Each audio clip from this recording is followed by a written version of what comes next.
do you call them, comrades. David. You're right, of course, right, of The course. systemic racism in this country is the Democratic Party. Yes, yes.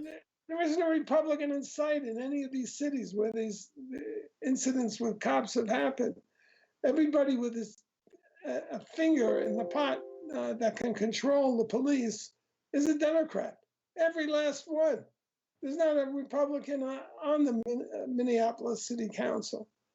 The police chief is black. The attorney general is black. The head of the city council is black. Come on. And they're all Democrats. David, And talking about obviously giving a great alternative narrative, one that you and I are one that average, hopeful, but the major will not cover this. But they're putting aside the fact that black neighborhoods being looted, black buildings they being don't burned. say they don't say what I'm saying. No, they don't, and that's what I'm worried about.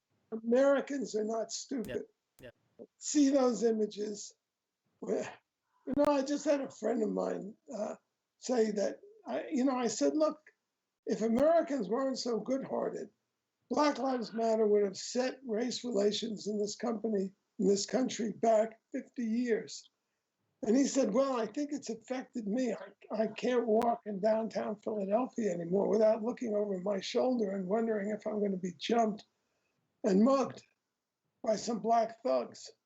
Because you can't watch the news, even if it's on CNN of all places, and not see these images and not be horrified by them and not hear the mayor of Seattle saying it's okay to have, these anarchists take over our city. It's going to be a summer of love.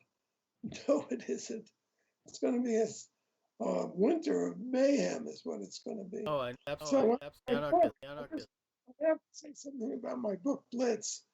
By the way, it's in the top 20. And so it shows that people are awake. But it's a guide to the Civil War we're engulfed in. In my book, I describe how the Democrat Party has become a racist party. Identity politics is a pure form of racism. That is, you're judged first by your color, skin color. That's why the Democrat Party has announced it needs a black woman to be. Right.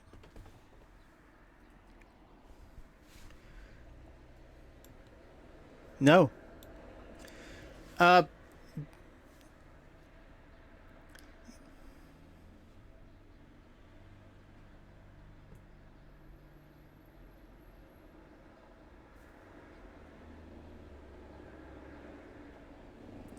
And that's exactly what they're doing. I mean, they accuse someone like Tucker Carlson of being a racist. I mean, anybody that doesn't goose step to the left is a racist.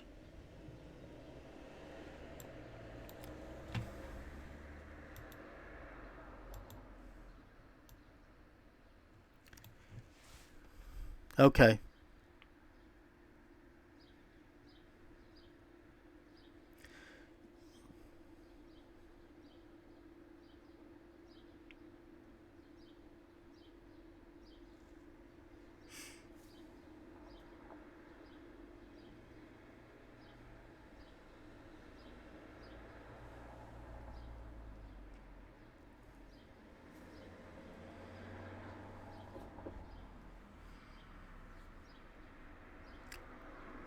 Well, that's what worries me, David. I mean, they've already framed the pandemic as Trump's fault, and then they come in with a couple of race incidences very predictably, and is using that. What do you think they're going to come up with next? Yeah.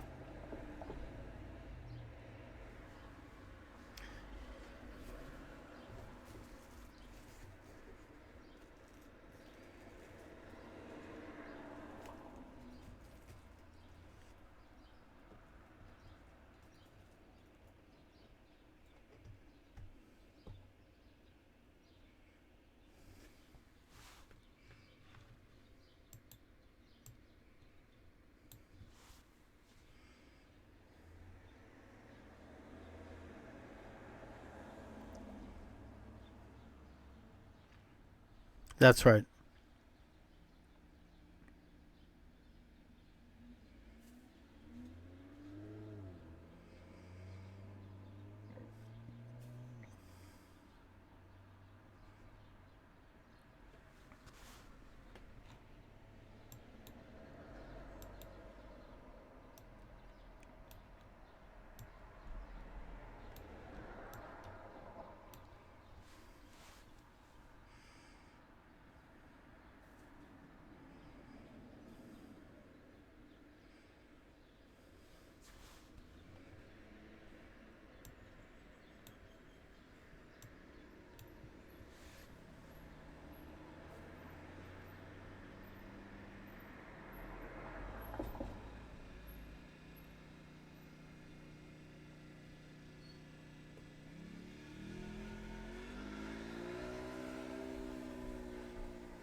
Yep.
Of course not. It's ridiculous.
Yeah, sure.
And David, I understand that President Trump.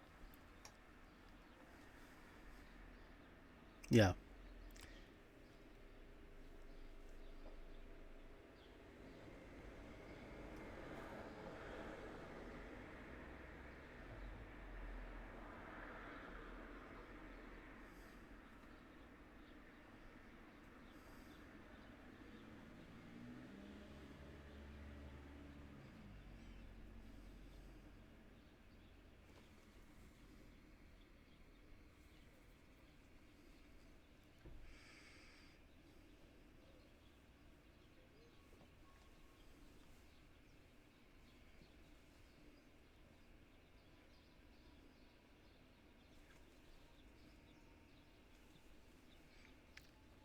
Right. The rulers of the city. Yeah.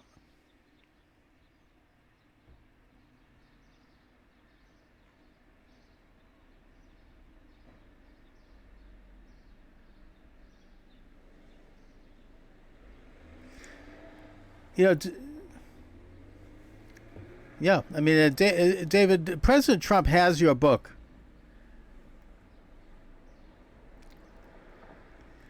Absolutely. I mean, it's the same story every election. And President Trump, I understand, has your book. He's reading it. He likes it. I, yeah, there you go. And he's actually talked about it in his tweets.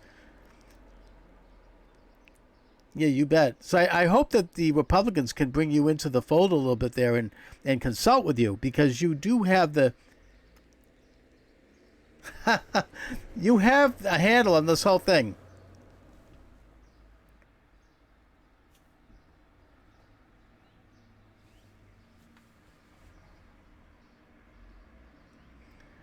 Yeah.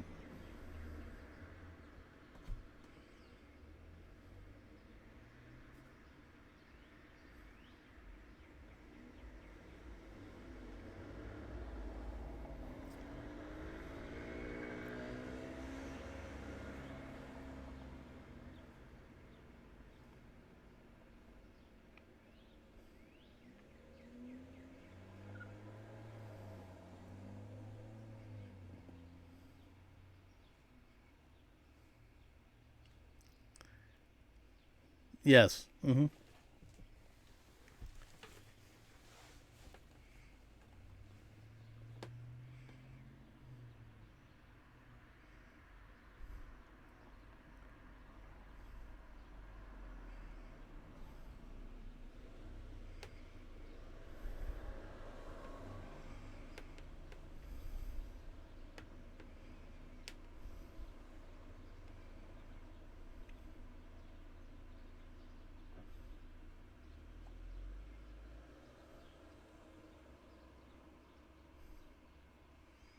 Yes, I saw that.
Mm-hmm.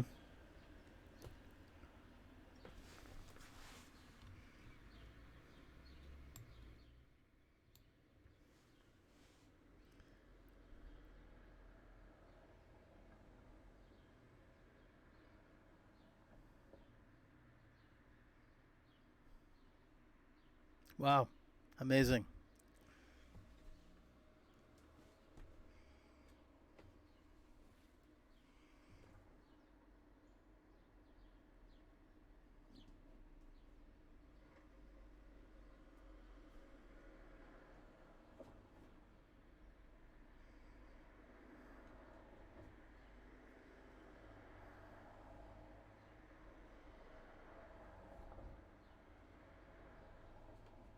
Mm-hmm.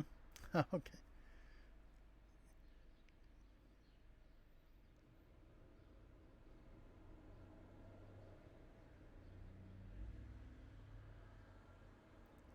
Right.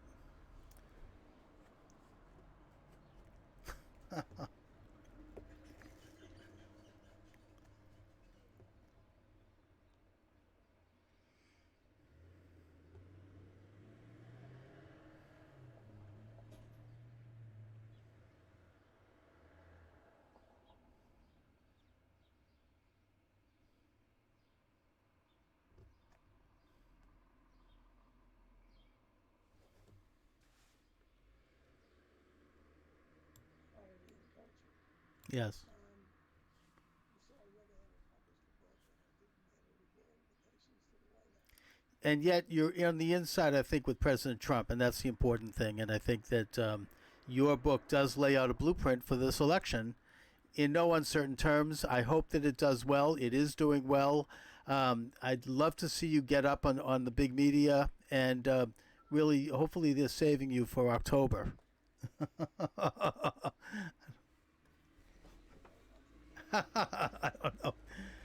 I do what I do. Yeah, you just can keep on keeping on. But I mean, you lay it out in a way that's unlike anyone else. I mean, you flip the table and say, who is the real racist?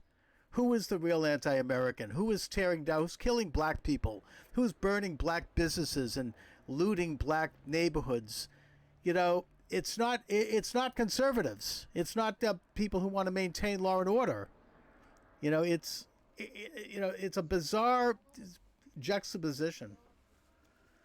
Well, arguably, it's like a 72 election, and Nixon going with a dog and a minor kid is Yes. silent majority elected. And I think that same dynamic may be in play here. We might have another McGovern Nixon run. Nixon won, and it took the Democrats 30 years to come back, and they had to purge their party of all the leftists. Maybe, God willing, that's what's going on. Burn. Oh, okay. They are going to burn. But this is what happens. Tom Hagen organized a riot at the '68 Democrat convention with the express purpose of getting people's heads cracked, finding blood in their Sure. pants. I knew Tom Hagen pretty well. Um,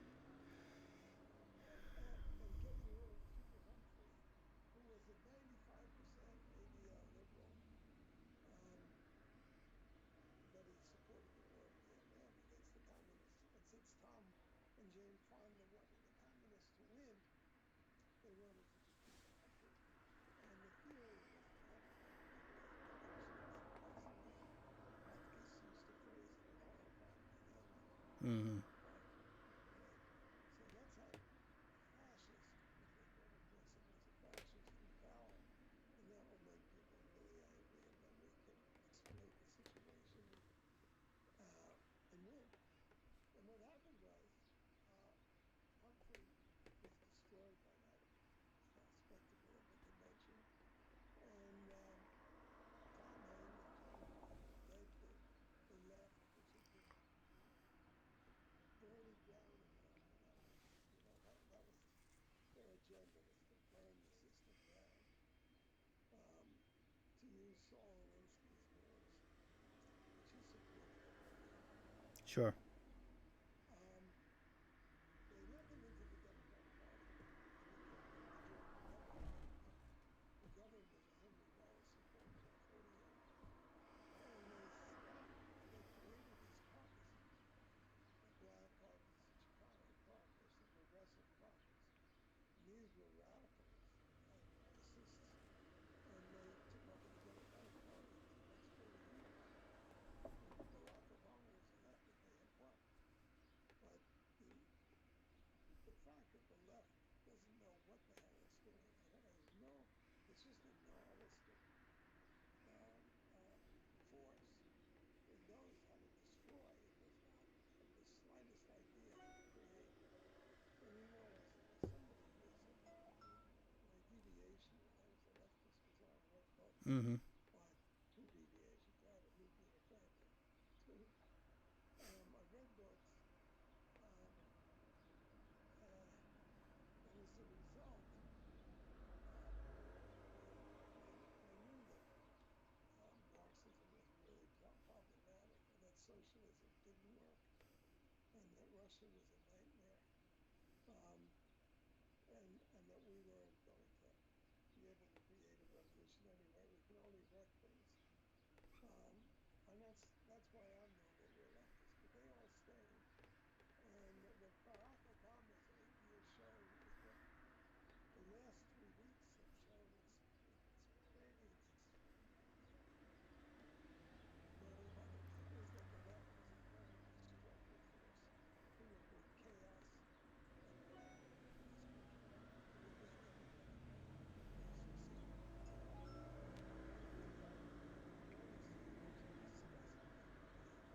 Mm-hmm.